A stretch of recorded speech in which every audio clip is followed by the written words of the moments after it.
Welcome to this next episode of YouTube, where we're featuring wolf greetings and what it's like to walk into the wolf pen. And we start with the pups, and Bolts and Luna may not always greet us first, but in this particular episode they did. And Bolts gets pretty excited. He likes to do a ride up, and that means kind of jumping up and riding up, and not so much on Staff, but more or less on Aiden and Denali. Sometimes on Luna, and that gets, again, a response from her to result in muzzle biting, jaw sparring, that kind of thing. Luna doesn't take lightly to someone jumping on her. And so, a lot of excitement at the gate. You always have to be prepared for that. And that depends upon the day. If it's a post-feeding day, you might not be able to get them out of the den to even acknowledge your presence. But this is later in the afternoon, and I was going in right before one of the cold nights. We were expecting 30 below nighttime temperatures, and that is Fahrenheit, below zero. And so we would go in and give them some extra beds of straw. And so that was a little bit of excitement. So the greetings don't just include wolf care staff. And here's Luna doing a rub on her chin to Denali, and then Denali tail wagging. And she's going to continue to display a little more jaw sparring with him. And she holds her own. He is a big animal, taller than any wolf that we've managed here, and we see the size difference doesn't impact Luna at all. So she goes over to a submissive rollover and continues to jaw spar, and Denali finds a deer leg to occupy himself. So one good thing about Denali, his size is a little bit intimidating, but his personality is pretty much avoid too much conflict unless it involves food. He is a little food possessive, but for the most part, he's not a significantly aggressive or intimidating kind of wolf despite his size. So, like I said, Luna has been faring better than we expected in this cold. We are trying to make sure that she's physically doing okay. It's been a struggle this past couple of days. It's been some 20, 30 below nights on a regular basis. We're going to warm up this weekend, but that's going to mean another cold spell comes a little bit later. So lots of straw. You're going to see this video, there's straw everywhere because we're putting so much straw out that they're spreading it and rolling in it, and pretty much it's everywhere, and not to mention probably on the wolves as well. This is what's left over of Saturday night's deer, and what I did this week, I actually fed on Saturday night. Then because of the cold temperatures, it froze solid. By Sunday I pulled it, thawed it again, and fed it again on Monday. Between the wolves and the ravens, this is all that's left of maybe 140 pound. We continue to feed daily, and in this cold spell what we fed was beef with a little bit of gravy warmed up, and so they were much more enticed to eat it. And Luna ate about maybe a pound or two a day during this cold spell, so that was good to keep those calories up.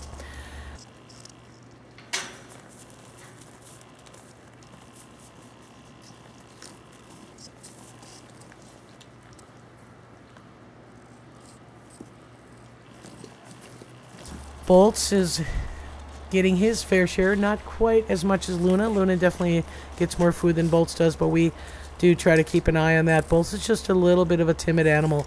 One of the things about Bolts that we need to remember is that he is the oldest wolf that we've ever socialized here, meaning the oldest pup that we ever did took in the socialization process. He was well over a month of age when we met him. And so that makes it a little bit challenging. You can tell by some of his eye contact, he's a little intimidated by large crowds. He's a little intimidated by cameras.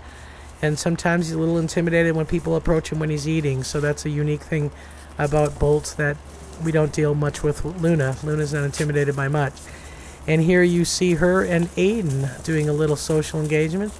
Aiden gave her a little bit of a foreleg stab and a submissive paw, and continues to really engage her socially. He seems to want to interact with her. He seeks her out. He's doing a little bit of a ride up and jaw sparring and doing a little wrestling there between the two of them. And this is what we expect from Aiden, who's the dominant of the male order, and Luna, who's the only female, that we're going to see some pair bonding between these two individuals. That was initiated by Aiden. We're not seeing as much initiated by Luna.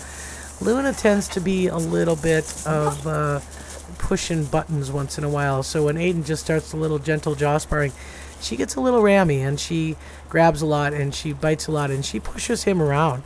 Again, we always want to watch that leg and make sure that there's no weakness. But when she can push these 120, 130 pound wolves around, attitude has a lot to do with it. Here, she comes in and tries to do a bite on the back leg, and he doesn't like that. So he kind of spins around, and we call it a whirl in the ethogram.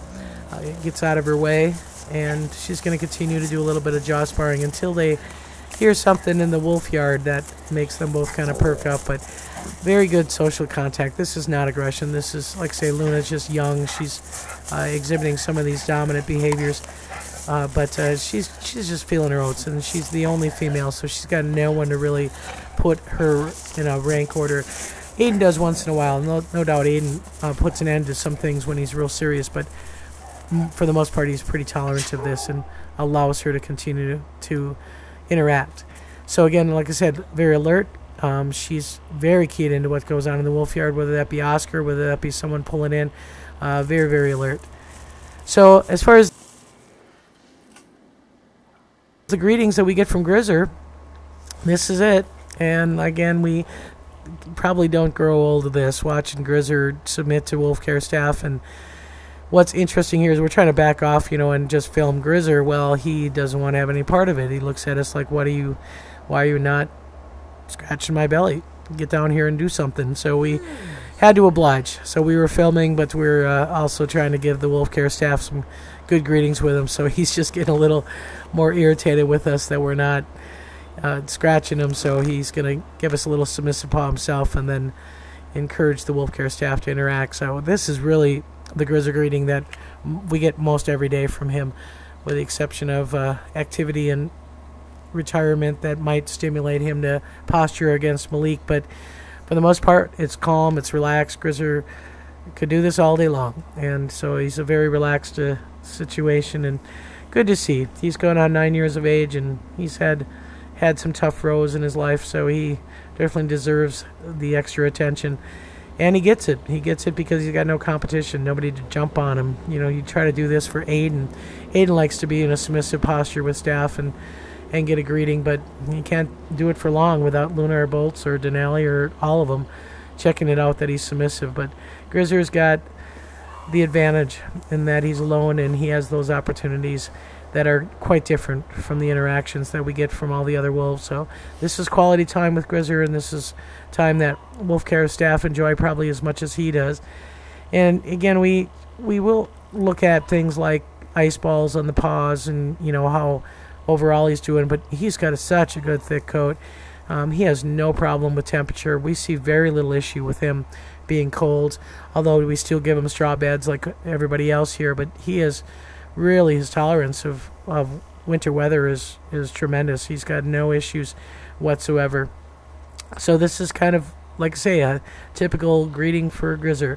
Wolf care staff would need to be dressed warm enough to be on the ground on the snow with him, and this is really, I think, what we can do to help him, because he is alone, to reduce some of those social anxiety moments. But we don't see very many of them. The only difference that we're seeing with Grizzer is that he's gotten a lot more selective. Not with wolf care staff. He likes all the wolf care staff, but boy, any stranger that comes to the yard, he just does not seem to tolerate that anymore. So that could be the isolationism. Our best management bet is to give him that privacy, and that's what we do for Grizzer. So he's doing well, and we like the greetings. It's a great, great way to spend wolf care. The greetings in retirement usually tell you an indication of how full the wolves are.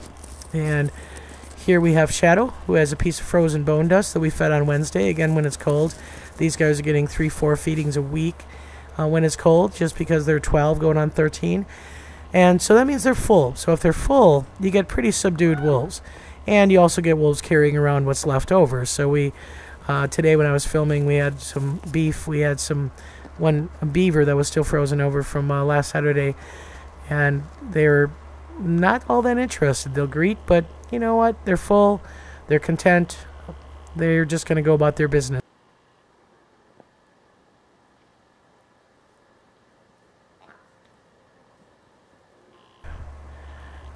We do put the straw pretty thick when it comes to those 20-30 below. We want to make sure we have lots of insulating value. as we said, the interactions are calm. They're calm because they're full and don't need us that much when they're full.